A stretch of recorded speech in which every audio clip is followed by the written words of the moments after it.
नमस्कार साथियों की फैक्ट में आप सभी का स्वागत है। उम्मीद करता हूं कि आप सभी लोग बेहतर होंगे। सभी सनातनी और राष्ट्रवादी भाई बहनों से अपील रहेगी कि चैनल को सब्सक्राइब करिएगा, वीडियो को लाइक करिएगा और अधिक से अधिक लोगों तक शेयर कर दीजिएगा। कहा जाता है कि सियासत में जितने रंग होते हैं संभवतः प्रकृति ने, नेचर ने भी उतने रंग नहीं पैदा किए। कब क्या करवट बदल जाए राजनीति में, कब कौन सी चीज हो जाए राजनीति में, इस पे बहुत कुछ कहा नहीं जा सकता है। एक बहुत बड़ी हलचल हो रही है महाराष्ट्र के अंदर। बहुत सारे अखबार, सोशल मीडिया और अन्य जगह पे इस तरीके की खबरें आ रही हैं और कुछ खबरें अंदर से भी छन करके आ रही हैं। वो खबर है उद्धव ठाकरे बहुत जल्दी ही एनडीए के पार्ट होंगे। जब इस खबर को मैंने समझने की कोशिश की, बहुत सारे सोर्सेस से पता करने की कोशिश की, किसी ने मुझे इनकार नहीं किया। और सबसे बड़ी बात है कि इस दावे को लेकर के जिन लोगों ने बोला है, महाराष्ट्र की राजनीति के धुरंधर लोगों ने, कुछ तो विधायक लोगों ने भी बोला है, इसका खंडन उद्धव ठाकरे की तरफ से नहीं आया है या उनकी पार्टी की तरफ से कि हम एनडीए में नहीं शामिल हो रहे हैं। एनडीए अलायंस की मीटिंग थी दिल्ली के अंदर। एक तरफ एनडीए की मीटिंग चल रही थी, एक तरफ एनडीए अलायंस की मीटिंग चल रही थी।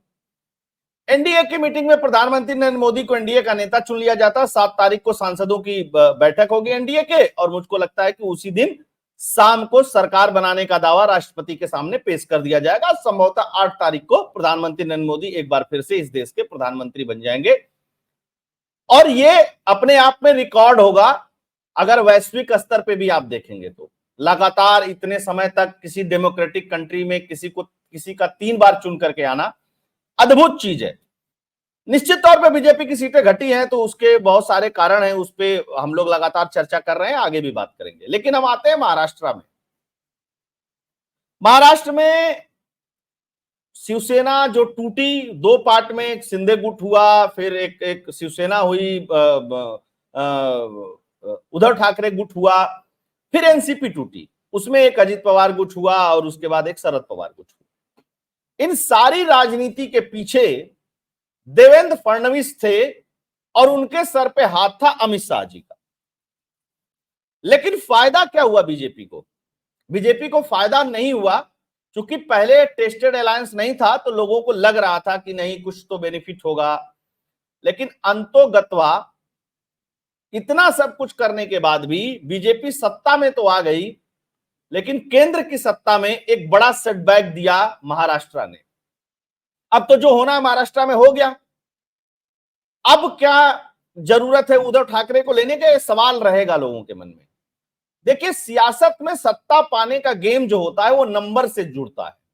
वो सिर्फ इमोशन से नहीं जुड़ता, वो नंबर से जुड़ता है। इमोशंस में आकर के तो वोट पड़ गए और उद्धव ठाकरे की तरफ भी चले गए और शरद पवार की तरफ भी चले गए। अब आ रहा है विधानसभा चुनाव और दीपावली के आसपास होगा महाराष्ट्र में विधानसभा चुनाव। हालांकि उसी समय हरियाणा और झारखंड में भी चुनाव है और हरियाणा से भी संकेत बीजेपी को अच्छे नहीं मिले हैं, सीधे 10 से 5 पे आ गए। सियासत में इसीलिए कहा जाता है ना कि जो आप कॉम्बिनेशन परमुटेशन लगाते हैं उसके साथ केमिस्ट्री का जमना बहुत जरूरी है। मैं बार बार कहता था कि एनसीपी का वोट ट्रांसफर होगा बीजेपी की तरफ, शिंदे की तरफ, यह देखने वाली बात है। यह चुनाव के बाद ही समझ में आएगा। और बहुत सारे लोगों ने महाराष्ट्र को लेकर के इस बात को कहा था कि महाराष्ट्र में बीजेपी की स्थिति सही नहीं है। उसके निम्नलिखित कारण है। कारण ये अलायंस है, टूटना है। इसके विपरीत एक बात निकल करके आई, मराठा आंदोलन है, देवेंद्र फडणवीस का ओवर कॉन्फिडेंस है। बहुत सारे कारण है इसके। एक सिंगल कारण किसी भी पार्टी के हारने का नहीं होता है, और वो भी इतने बड़े मार्जिन से आप जीते हो और तब हारने का। लेकिन उद्धव ठाकरे के लिए भी सेटबैक था। उद्धव ठाकरे एनडीए अलायंस से सीटें तो ज्यादा लेकर के आए, लेकिन एनसीपी और कांग्रेस का वोट उद्धव ठाकरे को भी शिफ्ट नहीं हुआ। और उद्धव ठाकरे जो 18 सांसद जिता करके ले गए थे एनडीए के साथ, उनकी संख्या घट करके 9 रह गई।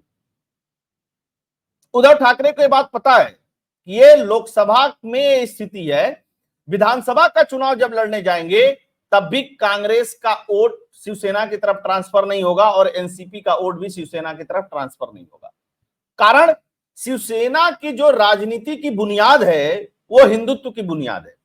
बहुत सारे मित्र मेरे कहेंगे जो वीडियो देख रहे हैं या जो बाद में देखेंगे कि शिवसेना ने छोड़ दिया हिंदुत्व, बाला साहब के साथ चला गया, इनके साथ चला गया। लेकिन आइडियोलॉजिकली आप देखेंगे तो शिवसेना को इसी तरीके से देखा जाता है। ठीक है, वो बीच में डेविएट हो गए, वो उस पर कभी अलग से चर्चा करेंगे।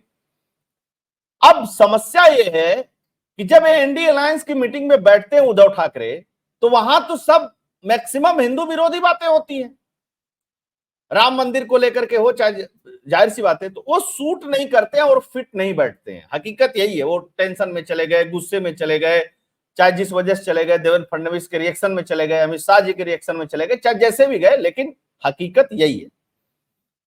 अब उद्धव ठाकरे रिजल्ट आने के बाद सबसे पहला बयान देते हैं कि नीतीश कुमार और चंद्रबाबू नायडू को फोन किया है। किसने? शरद पवार ने। समझिएगा इस बात को, ये बड़ी खबर थी। और इतना ही नहीं कहा उन्होंने और भी बहुत सारे दावे किए। सरकार बनाने का प्रस्ताव पेश करेंगे, सरकार बनाएंगे, ये है वो है, दुनिया भर का काम। लेकिन ठीक 3 घंटे बाद इस पूरी हवा को निकाल दिया शरद पवार ने, मैंने किसी से बात नहीं किया। सोचिएगा, ये भी नहीं था कि वैक्यूम बना है तो बने रहने दो। शरद पवार को यह बात कहने की क्या जरूरत थी, लेकिन शरद पवार ने कहा। जब इस बात को कह दिया तो यह मान लिया गया कि कोई संपर्क में नहीं है, मीडिया में चल गया, दुनिया भर की बातें उड़ गई। अब जब इंडी अलायंस की मीटिंग होनी थी तो उद्धव ठाकरे नहीं आए। सारे बड़े नेता आए थे, एक ममता बनर्जी बंगाल से नहीं आई, उन्होंने अपने भतीजे अभिषेक बनर्जी को भेज दिया, और इन्होंने भी कोई अपने छोटे मोटे नेता को भेज दिया था, संभवतः था कि नहीं था वो देखने वाली बात है, लेकिन नहीं आए। नहीं आने का क्या कारण था? नहीं आने का यह सबसे बड़ा कारण था, देवेंद्र फडणवीस ने एक बात कही कि मैं महाराष्ट्र के हार की जिम्मेदारी लेता हूं, ये मेरी जिम्मेदारी है और मैं इस्तीफा देना चाहता हूं। देखिए टेंशन किसमें है? उद्धव ठाकरे और देवेंद्र फडणवीस में चल रही महाराष्ट्र में। जबकि ये कहा जाता है और बार बार कहा जाता है कि उद्धव ठाकरे के रिश्ते प्रधानमंत्री नरेंद्र मोदी से खराब नहीं है, उनसे ठीक ठाक रिश्ते हैं, बैक चैनल बात की जा सकती है। तो देवेंद्र फडणवीस अगर इधर आते हैं, उद्धव ठाकरे अगर इधर आते हैं एनडीए के पाले में, तो एक चीज और हो जाएगी। वो क्या है? विधानसभा चुनाव को देखते हुए एक ठीक ठाक कॉम्बिनेशन बन जाएगा। लेकिन अजीत पवार से जो सेटबैक मिला है, एक तो देखिए बीजेपी के बहुत सारे कार्यकर्ता अजीत पवार के पक्ष में नहीं थे, सिर्फ महाराष्ट्र नहीं बाहर के भी नहीं थे, बार बार लिखते थे, बार बार पढ़ते थे। अजीत पवार का आने के बाद एनडीए गठबंधन में अजीत पवार ने जिस निगोशिएशन के साथ महाराष्ट्र की सरकार में अपनी पोजीशन बनाई थी और वो मुख्यमंत्री बनने के दावेदार की तरह अपने आप को पेश किए थे, लेकिन पूरी की पूरी कलई इसी लोकसभा चुनाव में खुल गई। तो अजीत पवार साथ रहे या भाग जाएं, उससे बीजेपी को अब कोई फर्क नहीं पड़ने वाला है। लेकिन अगर उद्धव ठाकरे आ जाते हैं तो सवाल यह भी पैदा होगा कि एकनाथ शिंदे का क्या होगा, या और भी बहुत सारी बातें। लेकिन बीजेपी एकनाथ शिंदे और उद्धव ठाकरे में पैचअप करा ले जाए तो फिर से पुरानी स्थिति को लौटाया जा सकता है। लेकिन एक काम करना पड़ेगा, केंद्र भी उसमें इन्वॉल्व होगा और राज्य भी इन्वॉल्व होगा। मराठा आंदोलन का मुद्दा ठंडा नहीं हुआ है, उसको एड्रेस करना पड़ेगा और उसका हल निकालना पड़ेगा। अगर नहीं निकाल पाते हैं तो फिर वो डेंट करेगा जितना उसको डेंट करना होगा, जहां जहां उसको डेंट करना होगा। थोड़ी सी खबरें हैं जो मीडिया में, उस पर बात कर लेते हैं, वो भी बड़ी रोचक है। उद्धव ठाकरे ने इंडिया अलायंस की बैठक से किया किनारा, शिवसेना के एनडीए में होगी वापसी, ये दुनिया भर की ये सब अखबार वालों ने लिख दिया। ठीक, शिवसेना की होगी एनडीए में वापसी, उद्धव ठाकरे ने एनडीए गठबंधन से किया किनारा। ये कुछ दिन पहले की फोटो है, बाप बेटा दोनों मिल रहे हैं प्रधानमंत्री नरेंद्र मोदी से। आपको बता दें कि इंडिया गठबंधन के जो है वो 9 सांसद है, वहीं एकनाथ शिंदे के पास 7 सांसद है। अगर दोनों को कंबाइंड करके देखा जाए तो 16 सांसद हो जाते, पिछली बार 18 सांसद थे। तो एक तो प्रधानमंत्री नरेंद्र मोदी, चूंकि अब मिलीजुली सरकार हो गई, तो यहां केंद्र में मजबूत होंगे और विधानसभा चुनाव में भी मजबूत हो जाएंगे, क्योंकि अब देखिए वोट पड़ चुका है, सीटें आ चुकी हैं, तो आप ये नहीं कह सकते हैं। उद्धव को उम्मीद थी कि वो कम से कम 14-15 सीटें जीतेंगे महाराष्ट्र के अंदर। लेकिन जब भैया कांग्रेसी और एनसीपी वाले आपको वोट ही नहीं दे रहे हैं और ऊपर से आपकी बात को नहीं मानी जा रही एनडीए अलायंस में, तो जाहिर सी बात है कि वहां रहना तो मुनासिब है नहीं। उन लोगों का कहना है कांग्रेस ऐसा क्यों कर रही है, एनसीपी ऐसा क्यों कर रही है, क्योंकि शरद पवार के मना करने के बाद भी जब गठबंधन टूटा था, मतलब इनकी पार्टी में स्प्लिट हुआ था, तो उद्धव ठाकरे ने इस्तीफा दे दिया। ये बात सुप्रीम कोर्ट में जब फंस गई तो हुआ कि जब आप इस्तीफा दे दिए तो बात ही खारिज हो गई, बात ही खत्म हो गई। हालांकि सुप्रीम कोर्ट में बड़ा उसमें नूरा कुश्ती हुई थी, उस केस को आप लोग जानते हैं। अब है क्या इसमें, शिवसेना के एनडीए में वापसी बीजेपी के लिए राहत की खबर होगी। इससे पहले चुनाव की शुरुआत होने से पहले उद्धव ठाकरे की वापसी की अटकलें लग रही थी। जब चुनाव शुरू हुआ था तब भी हो रहा था उद्धव ठाकरे आ जाएंगे, उद्धव ठाकरे आ जाएंगे, लेकिन नहीं आए। ऐसा कहा जाता है कि उद्धव ठाकरे और पीएम मोदी के संबंध काफी अच्छे हैं। बीजेपी बैक चैनल से इन रिश्तों की बदौलत उद्धव के वापसी की कोशिश कर सकती है, कर सकती नहीं है, करना पड़ेगा। अब वो वाली पॉलिटिक्स नहीं रह गई और एनडीए को किसी हालत में 325 के आंकड़े तक पहुंचाना पड़ेगा। अगर आपको 5 साल मजबूती से सरकार चलाना है तो 325 330 तक आप पहुंचेंगे, उसमें इनका बड़ा योगदान होगा। अभी बहुत सारे निर्दल हैं, बहुत सारे छोटे छोटे दल हैं, वो भी साथ में आएंगे, कुछ टूट फूट होगी, सब कहानी किस्सा होगा 4-6 महीने के अंदर। अब एक एमएलए का दावा है, जो राणा है, नवनीत राणा है, उनके पति का दावा है कि 20 दिन में उद्धव ठाकरे एनडीए में होंगे शामिल, महाराष्ट्र के एमएलए का दावा।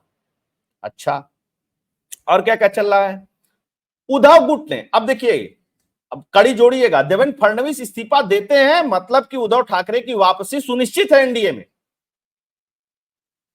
अभी तो बिजी थे नेता ना, तभी इस्तीफे पे बात होगी उनके।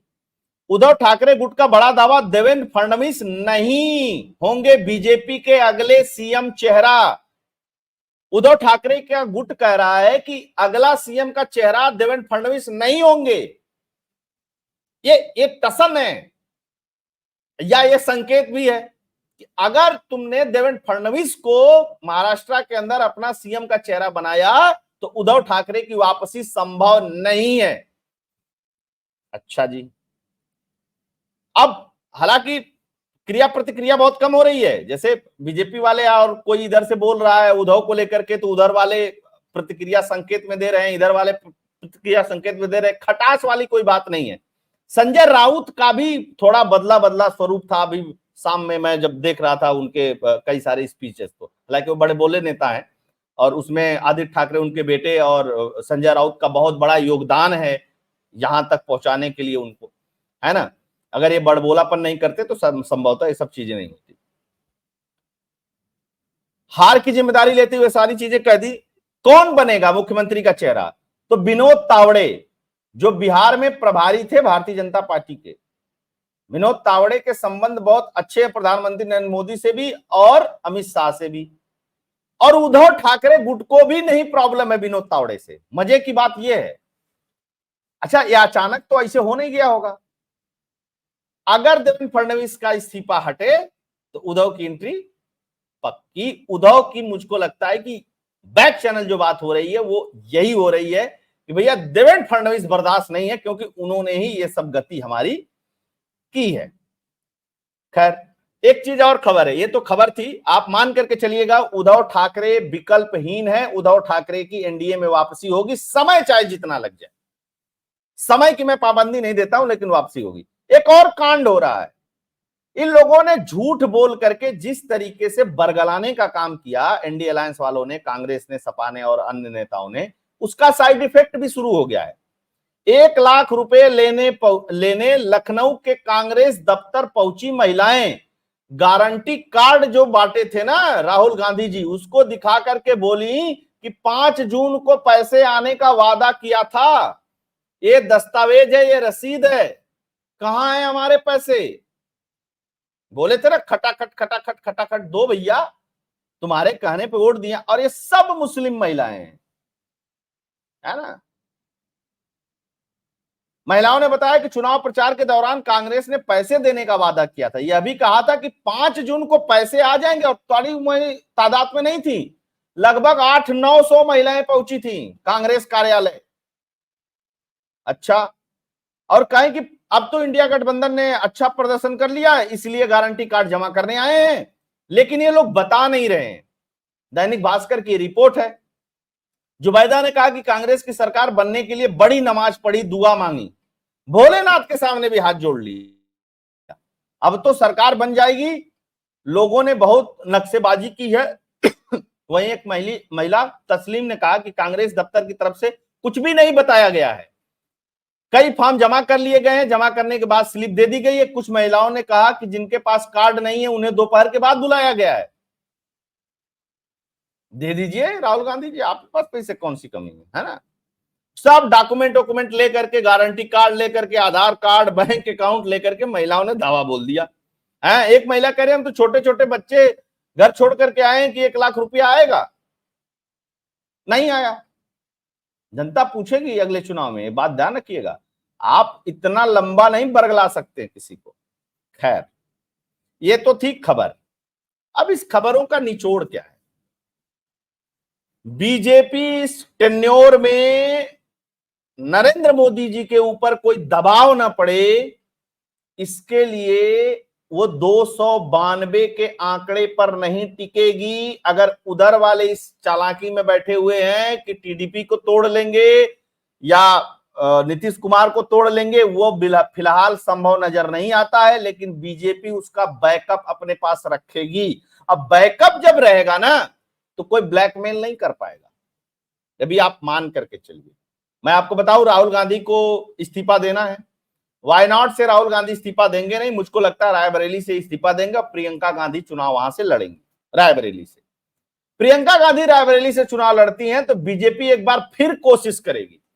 हालांकि दिनेश प्रताप सिंह जो हारे हैं उन्होंने एक बात और कह दी कि अब मैं 1 साल के लिए संन्यास ले रहा हूं, मतलब अगले कैंडिडेट दिनेश प्रताप सिंह नहीं होंगे रायबरेली से। यह भी घटना आपको बता दूं।